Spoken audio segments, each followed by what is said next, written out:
Hey, let's take a look at the most read articles at the Network in Canadian History and Environment, published in July. First up, we have Lori Lee Oates' Trust Me legislation, Carney's Bill C5, could be a disaster for the environment. And this is pretty self-explanatory, but in it, Lori is talking about how Bill C5 fast tracks fossil fuel development, trods over Indigenous rights, bypasses environmental regulation, etc., etc. So a good read for this current moment. And shout out to Lori for having 3 of the most read pieces this year. So 3 months out of this year, Lori's articles have topped the charts. So pretty good track record. Number 2 in July was my interview with Joseph Whitson on his new book, Marketing the Wilderness, which is excellent. You should check it out.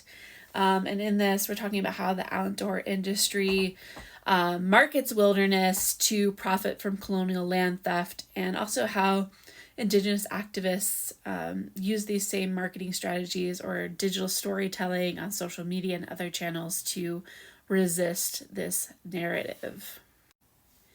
Next up, we have Aileen Malcolm's Smoke and Mirrors medieval drama Through the Smog, which is a reflection on how they went to a medieval drama festival in Toronto in June, this past June, and how the plays were put on amidst wildfire smoke, and how this atmosphere of smoke in the city with these plays blended ecological crisis with theatrical reflection.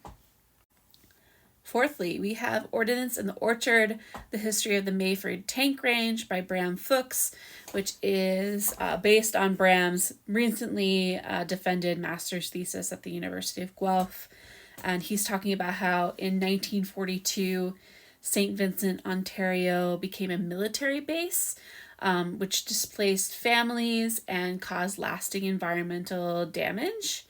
And deep mistrust of the government amidst the population there. Really interesting story.